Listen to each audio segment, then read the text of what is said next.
Okay, so in the going to the prayer book, we're here. I actually I brought it last night, but I didn't get the chance to bring it today. I actually have a prayer book that we compiled that's has for the prayers for the Sabbath in Spanish and for non-Jews. I wanted to ask you something. I've been doing the morning prayers, Right. but now I started doing the afternoons. And, Okay. I just want to know if I'm doing I'm using page 101 for the afternoons. Right. And 18 for. Right. So what I want to do is we're not going to be able to do it today, but I'm going to bring. I tried to get it copied in time for tonight, but it didn't work out. But I want to bring it, and then we can go through which prayers to say and which prayers are relevant only for Jews, which are relevant for non-Jews. So, Should I stop doing that? no, don't stop, don't stop. We'll get that clarified. So one of the things that we see here in the whole concept of prayer is we go to page 27. Page 27 here. So we're in a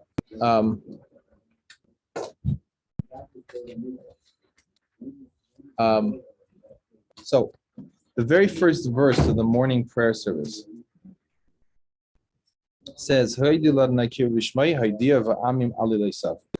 offer praise to the Lord, proclaim his name, call out in his name, to make his deeds known among the nations. So these are the concept here is that the very first thing we want to say, this is from the book of Chronicles, the very first thing that we're proclaiming is the concept of bringing to the world's knowledge the greatness of God. Okay, so when we've talked about the concept of prayer as a as thanks, and we talked about prayer as making requests. There's also the concept of prayer as it's like a declaration of God's greatness. And we see that this is not only here in Chronicles 1, but really a great focus of King David. King David wrote the book of Psalms. And in the book of Psalms, he spent a tremendous amount of time talking about how the nations of the world are going to come to recognize God. So this is a key component of our prayers. Both we are praying, we are uttering the words of prayer and anticipation that we want the whole world to come to recognize God. It's not enough that if I think I know God or you think you know God, that's not enough. Because we're talking about God being one. God's oneness is realized when God is known by every single human being. And that is what we must bring to the world's attention. So it says, and then it says, and we're on page 27 here, sing to him, chant praises to him, speak of all his wonders, glory in his holy name. May the heart of those who seek the Lord rejoice. Search for the Lord in his might, continually seek his countenance. Remember the wonders that he has wrought, his miracles, and judgments of his mouth. O descendants of Israel, his servant, children of Jacob, his chosen ones, he is the Lord our God. His judgments extend over the entire earth. So even though God, we just had this in this week's Torah portion. So God is choosing the Jewish people for this mission to bring to the world's attention that there's nothing besides God Almighty. He made a covenant with Abraham and he made an oath to Isaac. He established it for Jacob as a statute, for Israel as an everlasting covenant. So that is the particular covenant that we're speaking over here to give to the descendants of Abraham, Isaac, and Jacob, the land of Canaan, the portion of your inheritance, when you were but few, very few and strangers in it. But remember, there's another covenant that we said exists between man and God and man from the very first man that applies to how man is supposed to conduct himself in God's world. So the prayers are gathered together when the sages assembled the prayer content. Then it was to bring us to this recognition that right from the very beginning of our prayers in the morning, we're focused not only on our own gratitude, our own appreciation for what God is saying and giving us, not only our own putting requests before God, because that God is the only one before whom it is proper to give requests. But it's also an opportunity where we are praising God and God's greatness for humanity as a whole, for the Jewish people and for humanity as a whole, that God's name is going to be known in the entire world. And everyone will know that, like it says over here, for the Lord is great and highly praised. He is awesome above all gods. For all the gods of the nations are not. They're nothing, but the Lord made the heavens. Majesty and splendor are before him, strength and joy in his presence. So we'll just focus on this verse over here, where it says,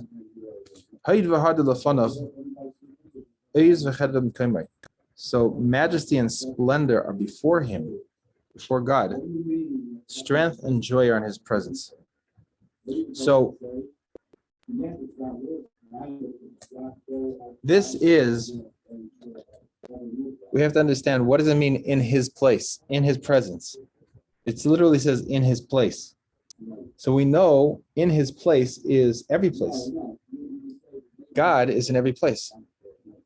So first of all, there's strength and joy in every place because God is in those places, is everywhere. So that's number one. We could be assured of that. There's splendor and majesty and splendor before God, and strength and joy in his place. But we can also understand it on a deeper level. It means to say, when we are cognizant, when we are aware that we are in God's place, we are aware of God's presence, right? What does it mean to be in God's place? It means to be, you could be aware of that you're in God's place, or you could be just walking around not really conscious of that. When we are aware that we are in God's place, meaning in his presence, then we are experiencing strength and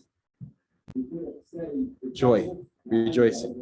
Meaning to say, we have this quiet strength of this. Ayuz is referring to like a strength, a solidity. It's not strength necessarily as going and running and knocking something down. It's the strength of just being solid. That's being solid is something that we have when we know we're in God's presence. And we have joy because we know we're in God's presence. So it doesn't matter what's going on around us. It doesn't matter what other people are saying and doing. That does not change our experience, because our experience is of God's presence. There's nothing that anyone could do to change God's presence. Meaning, even to the extent that there's, like we learn in the Torah, there's evil people with evil plans. They want to do harmful things to people. That doesn't change the fact that I'm in God's presence. A person can have the incredible certainty, the incredible solidity and joy, knowing that every moment he's in God's presence. And that, in fact, will give him better strength and ability to now go in the world, both in himself and his family, in his community, in his nation, and in the world, to be able to change things, because he's not frightened, he's not movable, he's not flappable, he's unflappable. He has ease, he has strength, and he has joy. And we know also that joy, number one, is that's God is joy. God is joy. And also, there's an expression that joy breaks the boundaries. So whenever we're experiencing self-limitation, some sort of limitation on ourselves, the way out of it is through joy. We never advance in life by feeling negative and being hard on ourselves. The way to go forward and to expand and to grow is through joy. So a person is going to say, oh, but 1 second here, look at all these things that are wrong in life, and they're not the way they're supposed to be. But here's the point, which is like we learned that the commandment about the Shabbos, the Sabbath, God's being is the key. That's the essential concept, not all the details. The details should reflect God's glory, but even while they're not, everything in the world is not completely the way it should be, and we still have our work to bring God's kingdom to completion, right? We said that in the previous week's portion that Amalek is, as long as he's fighting against God, God's throne will not be complete. in at least how God is obviously unaffected by Amalek in his existence, but his expression in the world appears incomplete because there's people going around fighting against God. But when we recognize that we're in God's presence, then that's just the fact that I'm existing, and that I'm aware that God is existing. That itself is the answer. Then I'll have the joy. So the rest of the details cannot take away from my joy of existence. There's a Jewish word that I was reading earlier. What it is. It's an ecstasy. It's a happiness. Being with God is not happiness because we're just happy. It's Right. It also refers to Zecharia 3:14, if I'm not mistaken. Zecharia 3:14. Okay, well, I have to look it up. Something about the choice of Israel, which also relates to everyone else. Right, exactly. So therefore, we can take this lesson to heart, this verse over here to heart, to realize, as soon as I'm conscious of the fact that I'm in God's presence, I have inner strength and I have joy. And with that joy, then on that strength, I can now go forth in a positive way, in a loving way, in a compassionate way, change the things that need to be fixed in the world, fixed in my own life, fixed in the world. So we'll conclude there today. Any questions or comments from the